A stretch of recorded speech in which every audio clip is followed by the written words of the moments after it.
नमस्कार, राष्ट्रीय लोकवाणी में आपका स्वागत है। मैं हूं इंदु पात्रा और आइए सबसे पहले नजर डालते हैं अब तक की सुर्खियों पर।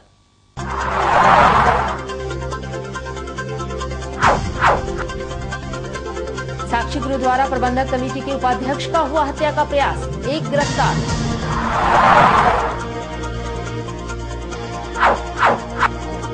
झाविमो तथा मानवाधिकार की टीम हुई भाजपा में शामिल, पूर्व मुख्यमंत्री अर्जुन मुंडा ने किया स्वागत।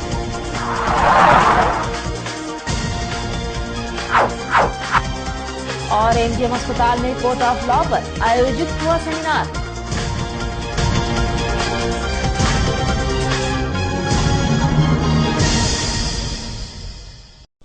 और अब खबरें विस्तार से। भाजपा नेता सह साक्षी गुरुद्वारा के वरीय उपाध्यक्ष गुरुदेव सिंह राजा की हत्या के इरादे से आए अपराधी राजीव पाठक को पुलिस ने सोमवार की रात गिरफ्तार कर लिया। पुलिस ने एक लोडेड पिस्टल भी बरामद किए हैं, जिसे अपराधी ने पैर में छिपा कर रखा था। सूचना पाकर सिख समाज के लोग साक्षी थाना जुटे और हत्या की साजिश रचने वालों के नाम बताने की मांग करने लगे। City SP Kartikeya, city DSP KN Chaudhary Sakchi थाना पहुंचे और आरोपी से पूछताछ की। गुरुदेव सिंह राजा जो है, उनका दुकान 9 नंबर रोड साक्षी में है। तो ये जब उनके दुकान के बगल में खड़े थे तो एक व्यक्ति संदिग्ध रूप में इधर उधर घूम रहा था और उनका दुकान में जाके बोला कि आपके दुकान से कुछ पानी बोतल का ऑर्डर था। तो उसी वक्त उसके पास उनको संदिग्ध लगा, वो जिस तरीके से उसका हरकत था, तो उसी पर थाना पे कवर किया गया कि कोई व्यक्ति संदिग्ध रूप में है। तो उसी में उसको पकड़ के तलाशी किए तो उसके पास से एक कट्टा बरामद हुई है और अभी छानबीन हो रहा है। तो उसको पूरा डिटेल्स और उसके साथ और कौन था, क्या मकसद थे, उधर आया, वो सब पर छानबीन हो रहा है। गुरुदेव सिंह के अनुसार वे रात करीब 9 बजे साक्षी 9 नंबर बस स्टैंड के पास स्थित अपने आइसक्रीम पार्लर में खड़े थे। तभी कदमा उलियान का राजीव कुमार पाठक आया और रॉ वाटर लेने की बात करने लगा। इस दौरान वह फोन से बात कर रहा था। तभी उनके भतीजे की नजर युवक के पैर में छिपा कर रखे गए हथियार पर पड़ी। इसकी जानकारी उसने चाचा को दी। राजा ने भतीजे को उस पर नजर रखने को कहा और खुद साक्षी थाना पहुंचे। उन्होंने पुलिस को मामले की जानकारी दी। इसके बाद पुलिस ने उसे गिरफ्तार कर लिया। इस दौरान उसका साथी चंदन यादव फरार हो गया। वो मेरा आगे पीछे घूम रहा था, मेरा भाई उस पर नजर रखा हुआ था, लेकिन मेरा कोई नजर नहीं था। हमने उस पर कोई नजर नहीं रखा था, मेरा भाई उस पर पूरा ध्यान दिया हुआ था।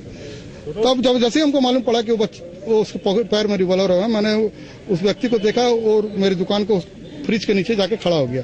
तब हमने आस्ते से मोटरसाइकिल निकाला और मैं थाने आया। वहां से मैंने 3 लोग मेरे साथ गए और तब जब वो 2-3 मिनट 4 मिनट 5 मिनट हमको लगा होगा, इस क्रम में आने जाने में 5-7 मिनट लग गया। जब वो देखा कि हम नजर नहीं आए तो सीक्रेट और मोबाइल इसका कान पे लगा ही हुआ था, मेरे से भी बात कर रहा था, वो मोबाइल से किसी से बतिया रहा था। वो रोड के उस पार चले गया मानवकामना मंदिर तरफ।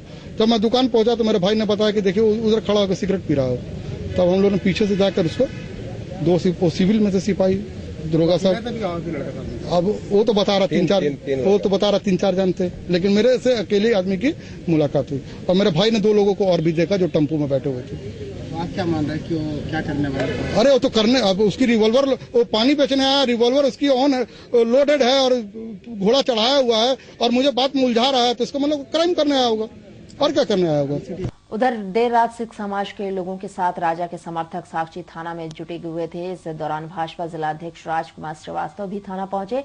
तभी साक्षी थानेदार आरोपी राजीव पाठक को लेकर थाना पहुंचे। जीप से उतरते वक्त थानेदार के सामने ही राजकुमार श्रीवास्तव आरोपी पर टूट पड़े और पिटाई शुरू कर दी। वहां मौजूद झाविमो नेता सह मानगो के प्रधान गुरमुख सिंह मुखे ने इसका विरोध किया तो दोनों में बकझक शुरू हो गई।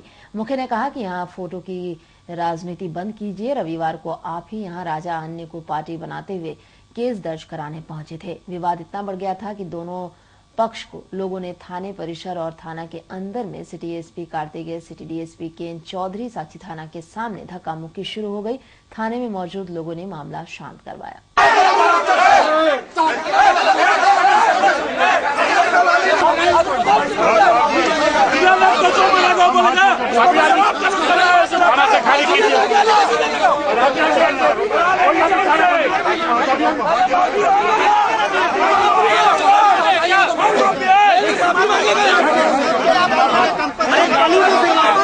कुछ नहीं हुआ हुआ ये कि भाई गुरुदेव सिंह राजा हमारे आइसक्रीम पार्लर के दुकान है, वहाँ पर गुरुदेव सिंह राजा को खोजने एक लड़का आया। नहीं, अभी यहाँ थाना में क्या हुआ आपके? अभी थाना में भारतीय जनता पार्टी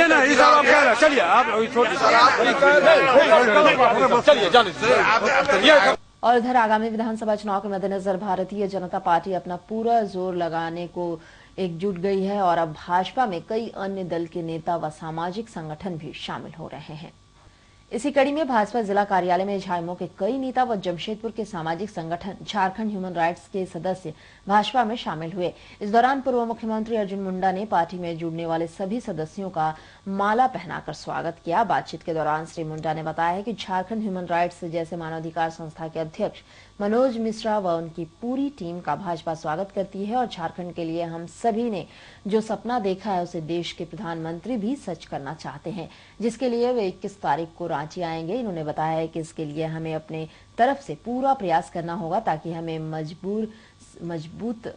मजबूर सरकार नहीं बल्कि मजबूत सरकार मिले, ताकि हम अपने आने वाले पीढ़ी के लिए एक बेहतर और खुशहाल झारखंड का निर्माण कर सकें।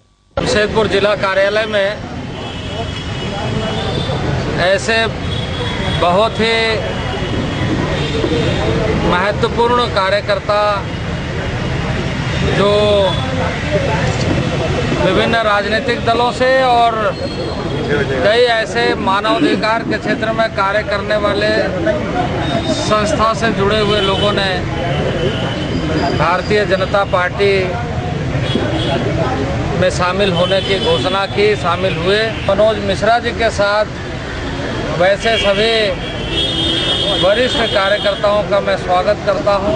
आज मुझे खुशी है यह कहते हुए कि जिस ढंग से देश के भावी प्रधानमंत्री के रूप में नरेंद्र भाई मोदी झारखंड आए थे, अब प्रधानमंत्री बनने के बाद 21 तारीख को झारखंड पहुंच रहे हैं और मैं समझता हूं कि झारखंड के बारे में हम सब ने जो सपना देखा, देश के प्रधानमंत्री भी चाहते हैं कि वो सपना हकीकत में बदले।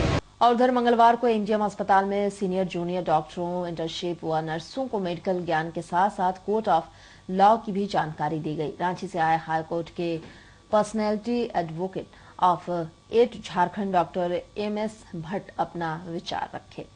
मेडिसिन विभाग के HOD डॉक्टर निर्मल कुमार ने बताया कि उनके मेडिसिन कॉलेज व अस्पताल में मेडिसिन विभाग के HOD डॉक्टर निर्मल कुमार ने बताया है कि उनके मेडिकल कॉलेज व अस्पताल में प्रत्येक सप्ताह कंटिन्यूड एजुकेशन के अंतर्गत सीनियर जूनियर डॉक्टरों, इंटर्नशिप व नर्सों को मेडिकल किसी नई विषयों का ज्ञान दिया जाता है। उसी के तहत मंगलवार को भी डॉक्टरों व नर्सों को कोर्ट ऑफ लॉ की जानकारी दी गई। किस तरह डॉक्टरों को किसी भी कानूनी बातों के लिए किस तरह कोर्ट में पेश होना है और डॉक्टरों को किस तरह से अपने दायरे में रहकर मरीजों का इलाज करना है और मरीज और डॉक्टर के बीच किस तरह का व्यवहार होना चाहिए, दोनों के बीच समन्वय बनी रहे। इसके अलावा डॉक्टर भट्ट में कई तरह के मेडिकल ज्ञान के साथ साथ बहुत सारी कानूनी ज्ञान भी दिया। मेडिकल कॉलेज MGM हॉस्पिटल में सप्ताह में या 10 दिन के अंतराल पे कंटिन्यूड मेडिकल एजुकेशन के अंतर्गत हमारे नए चिकित्सक जो इंटर्न के रूप में आते हैं और जूनियर रेसिडेंट्स एंड टीचर्स सभी लोगों के बीच में ये कार्यक्रम होता है। और आजकल के समय में जितनी ज़रूरी है कि लोग अपने ज्ञान को डॉक्टरी के बारे में जाने, उतना ही लोग एथिक्स एंड नॉर्मल लॉ के बारे में जानकारी आवश्यकता है कि कोर्ट ऑफ लॉ में इस तरह से डॉक्टरों को प्रेजेंट होना है, क्या क्या चीज़ को केयर देना है। और इसके लिए हमने रांची से पूर्व विभागाध्यक्ष surgery RIMS Ranchi doctor MS Bhatt बुलाए गए थे और उन्होंने भाषण दिया है। बहुत ही अच्छा भाषण था, लोगों के बीच काफ़ी उसको सराहनीय बताया गया और तरह तरह के विषय में बताया गया कि किस तरह से कंसेंट लेना है, किस तरह से लोगों को जानकारी देना है, पेशेंट में कैसे कम्युनिकेशन होना है, ये सारी, ताकि किसी तरह के पेशेंट और डॉक्टर के बीच में किसी तरह का कोई भेदभाव न हो, अपनी तरह का विभिन्नता की बात न हो। और उधर भाजपा नेता व साक्षी गुरुद्वारा के उपाध्यक्ष गुरुदेव सिंह राजा की हत्या का प्रयास करने वाले अपराधी की गिरफ्तारी के बाद गुरुद्वारा प्रबंधक कमेटी ने जिला पुलिस कप्तान से मुलाकात की। गौरतलब है कि गुरुदेव सिंह राजा की हत्या का प्रयास करने वाले अपराधी राजीव पाठक को पुलिस ने हथियार के साथ गिरफ्तार कर लिया है, परंतु उसके 2 साथी अभी तक फरार बताए जा रहे हैं, जिसका खतरा गुरुद्वारा प्रबंधक कमेटी को सता रहा है। और इस कारण से प्रबंधक कमेटी ने जिला पुलिस कप्तान से मुलाकात की और गुरुदेव सिंह राजा की सुरक्षा की मांग की। साथ ही साथ त्वरित रूप से बाकी दोनों अपराधियों की गिरफ्तारी की मांग भी की है। तो पता होगा कि कल जो है हमारे समाज के प्रमुख नेता है गुरुदेव सिंह राजा, उनको ऊपर में जो है हमला करने का प्रयास किया गया और उनकी सजगता से नागरिकों गुरुदेव सिंह राजा की सजगता से और पुलिस प्रशासन की सजगता उसको पकड़ भी लिया गया आर्म्स के साथ। इसी के संबंध में हम लोग यहाँ पर अभी आए हैं कि गुरुदेव सिंह राजा को सुरक्षा प्रदान किया जाए और इसके तह तक जाया जाए कि आखिर इस आदमी को कौन भेजा और वो वहाँ पर कैसे पहुँचा। ये बात मुख्य है। तो उन्होंने सीनियर साहब ने यही कहा है कि हम लोग उसकी जांच कर रहे हैं और उनके साथ 2 आदमी और थे, उनको भी हम लोग पकड़ने के लिए प्रयासरत हैं और जल्द ही जो है आपके सामने वो लोग भी रहेंगे और इसका निचोड़ भी जो है वो सामने में हम लोग निकाल के रहेंगे और बोले कि 24 घंटा के अंदर जो है हम लोग पूरी डिटेल्स आपके सामने रखेंगे। और इधर गंगा महासभा द्वारा जमशेदपुर के स्वर्णरेखा नदी में टाटा कंपनी द्वारा गंदे पानी के बहाव के खिलाफ जिला मुख्यालय पर पहुंचकर जिले के उपायुक्त से मुलाकात की। साथ ही साथ जिले के उपायुक्त के नाम एक मांग पत्र भी सौंपा। इस दौरान गंगा महासभा के बिहार झारखंड के उपाध्यक्ष धर्मचंद्र पोद्दार ने बताया है कि पूर्व से ही महासभा स्वर्णरेखा को साफ रखने के लिए प्रयासरत है और पहले भी इस संबंध में जिले के उपायुक्त एवं टाटा प्रबंधक को लिखित शिकायत की गई है, परंतु इस और कोई भी पहल नहीं की गई। उन्होंने बताया कि एक तो स्वर्णरेखा नदी में पानी कम है और उसका ज्यादातर पानी टाटा कंपनी द्वारा लगे पंप हाउस द्वारा निकाला जाता है और ऊपर से नदी में कंपनियों एवं घरेलू गंदे पानी को छोड़ा जाता है, जिससे नदी लगातार दूषित होते जा रही है, जिसे साफ रखने का कार्य जिला प्रशासन का है। मांग पत्र के माध्यम से इन्होंने जिले के उपायुक्त से मांग की है कि इस समस्या को ध्यान में रखते हुए इस पर कार्रवाई करें ताकि नदी की साफ सफाई हो सके और इसे साफ रखा जा सके। ज्यादा पानी उसमें नहीं है और जो पानी है उसको पंप हाउस के द्वारा पूरा का पूरा पानी कारखाना में ले जा रहे हैं और थोड़ा बहुत रिस्क करके जो रिसाव थोड़ा सा पानी का बढ़ता है, मान लो पुल की ओर या ये कहिए कि बारीडी की ओर, तो उसमें भी बीच रास्ते में कई नाले जो है गंदे नाले डाल दिए जा रहे हैं उद्योगों के और कुछ मकानों के भी गंदे नाले जो है। तो ये प्रशासन का काम है, यहाँ के नोटिफाइड एरिया का काम है कि गंदे नालों को नहीं गिरने दिया जाए और उनका जो सीवर लाइन है, सीवर ट्रीटमेंट प्लांट लगा करके वहाँ पर ये सारा कुछ किया जाए। नदी में डायरेक्ट इस प्रकार का डालना जो है नदी को चौपट करना है, तो ये बहुत ही दुखद है और इन्हीं सब को लेकर के हम लोग जो है अपनी लड़ाई को जो है जारी रखे हुए हैं और आगे भी जारी रखेंगे अगर काम नहीं होता है तो। और इधर एमजीएम अस्पताल के सर्जिकल वार्ड में बेड की कमी के कारण वार्ड के डॉक्टर व नर्स अस्पताल में इलाजरत मरीज को जबरन घर भेजने पर मजबूर हो गए हैं। वहीं सर्जिकल वार्ड के इस व्यवहार से मरीजों में काफी आक्रोश दिख रहा है। बागबेड़ा निवासी सबीना व कपाली ताजनगर निवासी रुखसाना परवीन ने बताया है कि वे लोग पिछले 10 दिनों से अपने अपने जख्मों का इलाज के लिए अस्पताल में भर्ती थी, लेकिन मंगलवार को बिना किसी सूचना के उन्हें जबरन अस्पताल की वार्ड से भगा दिया गया, जबकि शबीना का घाव भरा नहीं है और रुखसाना का अगले सप्ताह ऑपरेशन होने वाला है। दोनों ने अस्पताल में रहने की बात पर कहा कि यह उनकी लाचारी है और अस्पताल के नर्सों और डॉक्टरों के इस रवैये पर काफी नाराजगी भी जताई। से भर्ती है यहाँ पे राखी में। क्या हुआ था? एक्सीडेंट हो गया था गाड़ी से। किस वार्ड में भर्ती है? एक सर्जरी वाला। कितना नंबर बेड पर? 22 नंबर। डिस्चार्ज हो गया? हाँ, रिचार्ज नहीं हुआ अभी, बोला अभी नहीं है तो भी भगा दे रही है। कौन? वही लोग मैम लोग। क्यों? बोले कि अभी नहीं, किस लिए भारी नहीं पता, बोले कि जाओ अभी। रिचार्ज मिला है कि नहीं तुमको? रिचार्ज तो अभी कुछ नहीं हुआ। बिना डिस्चार्ज किए भगा? बिना डिस्चार्ज का भगा। बोली मेरा पेट खाली सबको देना है तो खाली करो नहीं तो बरंडा में सो। और हम ऑपरेशन करवाना चाह रहे, लोग ऑपरेशन कर रही नहीं, अगले सप्ताह खाली करे जा रही है। अभी क्या हुआ बेड को लेकर? अभी बोलते कि तुम लोग को घर भेज देंगे, तुम्हारा ऑपरेशन नहीं होगा तुम घर जाओ, नहीं घर जाएगी तो तुम बरंडा में सोएंगे हम लोग।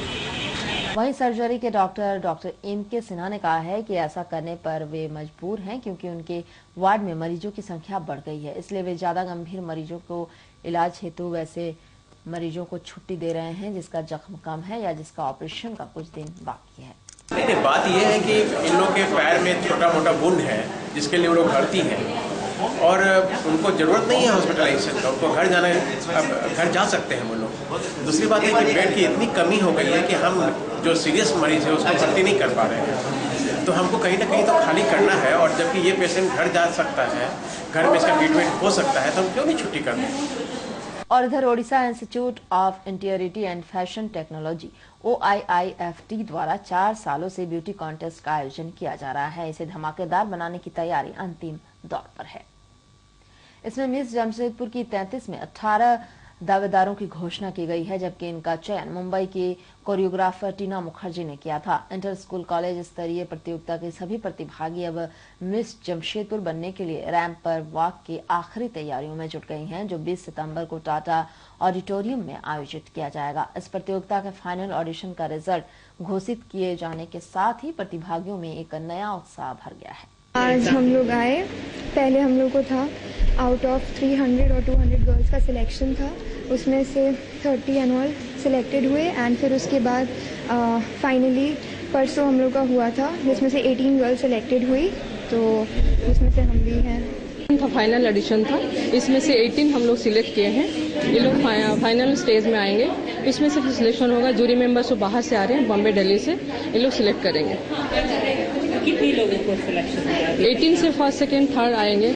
और इधर एमजीएम थाना अंतर्गत हाईवा से बैटरी चोरी करने के क्रम में पुलिस तिलक नगर निवासी मोहम्मद माजिद खान को गिरफ्तार कर लिया है। वहीं उसके 2 साथी बैटरी चुराकर भागने में सफल रहे। पुलिस उनकी तलाशी में जुटी हुई है। एमजीएम थाना के SIRK मिश्रा ने बताया है कि तिलक नगर निवासी मोहम्मद माजिद खान अपने 2 साथियों के साथ समीम गैरेज में खड़ी एक हाईवा से बैटरी चुराने के क्रम में स्थानियों ने उसे धर दबोचा और उन्हें सौंप दिया। वहीं उसके 2 साथी बैटरी लेकर भागने में सफल रहे। पुलिस उनकी तलाश में जुट गई है। बैटरी चोरी करने के आरोप में। कहाँ से चोरी कर रहा था ये जो है समीम गैरेज से हाईवा गाड़ी से जो है सो बैटरी चोरी कर रहे हैं। 3 आदमी था, इसमें 2 आदमी बैटरी लेकर भाग गया, एक पकड़ाया। क्या नाम हुआ इसका? इसका नाम है मोहम्मद मुजाहिद खान। रहने वाला कहाँ का है? मिलत नगर। और ये कौन सा आजाद नगर थाना? PO क्या है? PO है समीम गैरेज।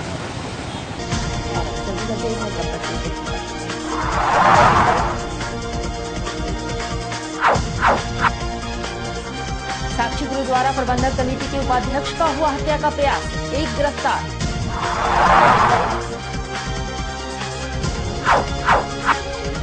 झारखंड तथा मानवाधिकार की टीम हुई भाजपा में शामिल। पूर्व मुख्यमंत्री अर्जुन मुंडा ने किया स्वागत।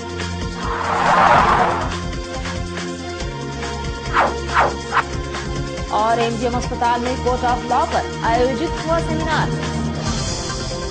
और अधिक जानकारी के लिए आप लॉग इन कर सकते हैं www.rashtriya lokvani.com। तो आज के लिए बस इतना ही।